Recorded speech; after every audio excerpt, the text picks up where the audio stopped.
So I've made a few videos on how companies try to manipulate you into buying their stuff by making you feel like you're not enough, by making you feel like you lack value, so the only way to get your value back is to buy the thing. It's so manipulative and it's so insidious, and it is very clever because they have this incredible understanding of human psychology and how we are likely to behave, but they're using it for evil, and we don't like evil on this channel. But consequently, because I make that kind of video, because I am a minimalist, because I'm a vegan, because I'm someone who generally questions what I'm being presented with, I am really difficult to please. There's very few marketing campaigns that I have seen and thought, yeah, that was a good one. It never happened. It's happened once, which is why I'm making this video. That's why it's noteworthy. In all of my times of analyzing marketing campaigns, there is only one that I genuinely have respect for. There can be some that I watch and I think, that's clever. I see what you're trying to do there. Or things where the message itself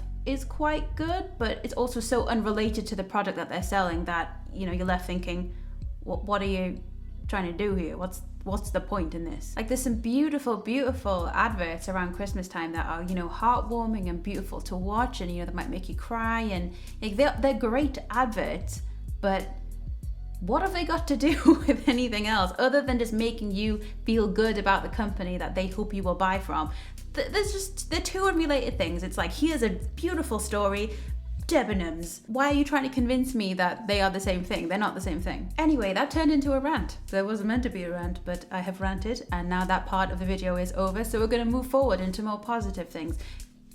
Kind of. I'm just going to briefly touch on something slightly not as positive, which is that the company that I want to talk about, I'm specifically talking about one of their marketing campaigns.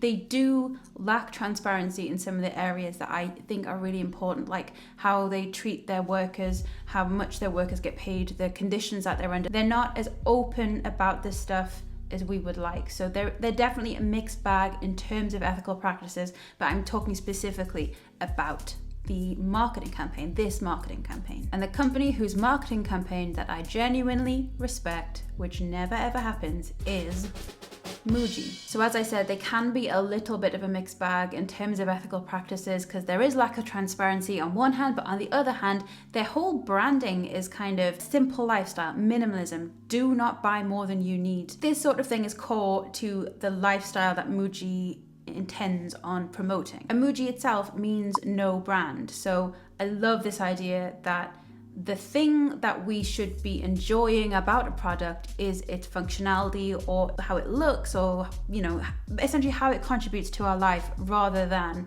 the name that's written on it. I love that. I think that's the kind of thing that really should be promoted, and I love that that is central to a lot of what Muji stands for. So I'm subscribed to the Muji mailing list, and a few months ago I got an email from them. It was so beautiful, and I think about it all the time.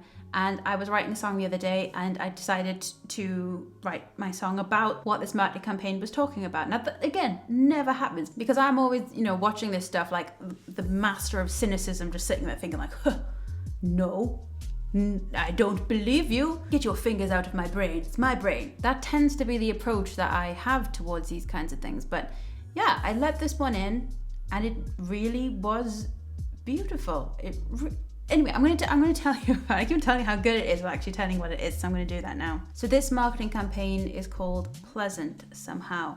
And I'm just going to read you it's quite short, but I think to do it full justice, I really do just need to sort of word things how they word it rather than summarize myself. So, make yourself comfy, grab yourself a cup of tea. I'm going to read you a little bedtime story. To be human is to be a living being that cleans. But this does not refer to polishing to a shine either objects or environment. If you observe a bit, you'll understand that cleaning is an activity that establishes a comfortable balance between nature and the man-made. Humans are the only animals that create cities and environments by arranging them to suit us. This is why the environment that has been modified by humans according to their needs is written as, in Japanese, literally human plus work, craft, ingenuity, and translated as man-made. The man-made should be comfortable, but when there is a proliferation of materials that are too corrosive or erosive of nature, like plastic and concrete, people begin to long for nature. However, if we completely leave nature alone, dust and fallen leaves pile up and plants thrive wildly. This is probably why human beings have lived with moderate acceptance and moderate abatement of nature. Even when you build a house or create an outdoor space, it's uncouth and tasteless if the man-made aspect aspects are overbearing. Let nature take its course to some extent. Don't overrake the leaves or trim the greenery to the extreme. The secret of cleaning may be to discover moderate comfort, places where nature and the man-made struggle against one another, like the water's edge, where the breaking waves wash the sandy beach. In 2019, we went around the world photographing scenes in which people were pictured cleaning.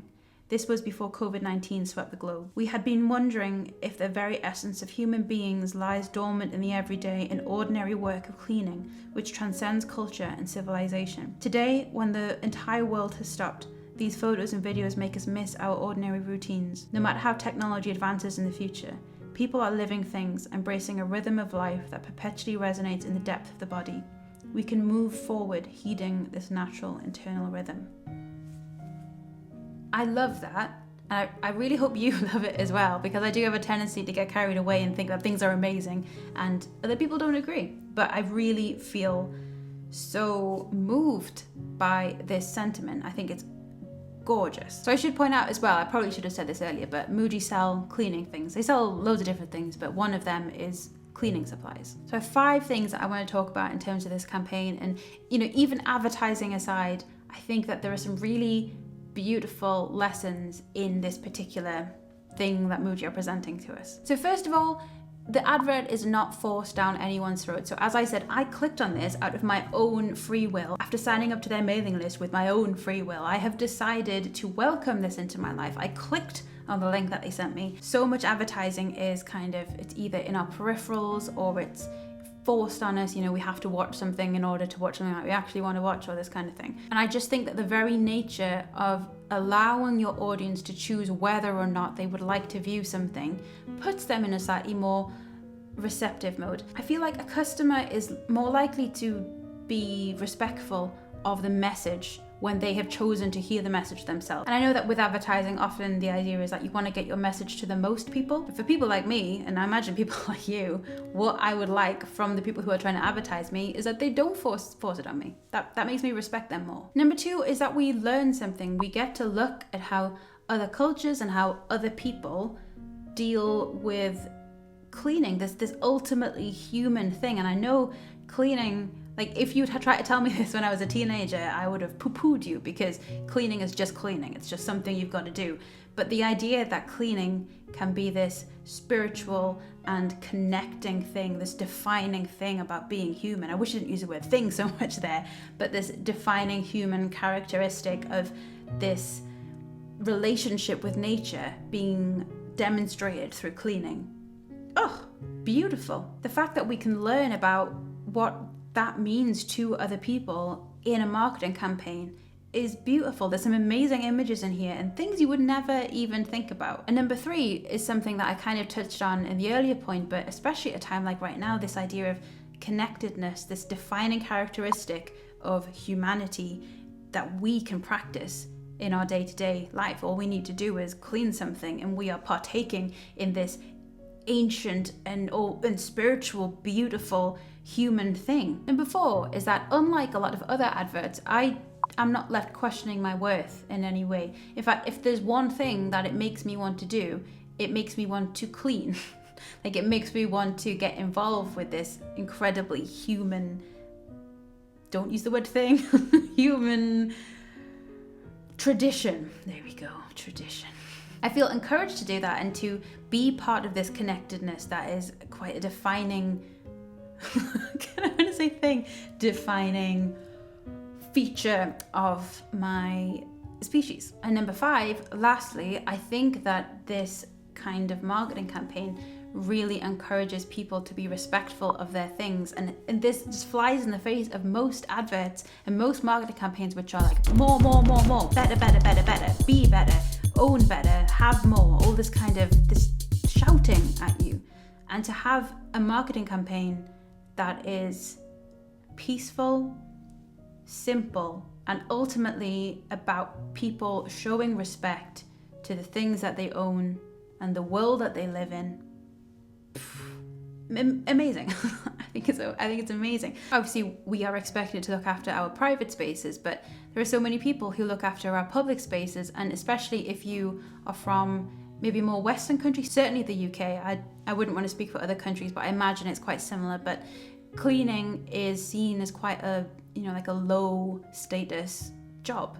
And when you think about how fundamental cleaning actually is to humanity and to the functioning of our world, I think it really encourages respect for the people who do that, the people who keep the kind of the engulfing and chaos of nature at bay. I think it's so beautiful because something like cleaning can be seen as so trivial. And I think that thinking this way will actually improve our own lives as well, because it's so easy to think of these trivial things as a chore and this that we have to do this endless dance with our environment. We have to constantly keep on maintaining and cleaning and going over things because, we clean something and it's dirty in quite a short amount of time. We have to keep on top of these things, and that can feel arduous and exhaustive, and you start thinking, what's the point in doing it in the first place?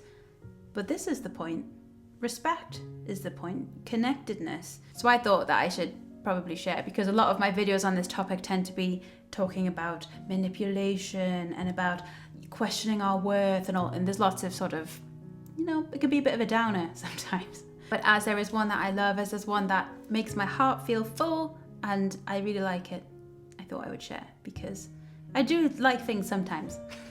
Sometimes. It's very rare, but yeah. But every now and again, one breaks through. One ticks all of the boxes. Most of the boxes, actually. I do wish Muji were a little bit more transparent in terms of their ethical practices, but we can't have everything, can we? So anyway, I hope you're all doing very well, and I look forward to seeing you very soon.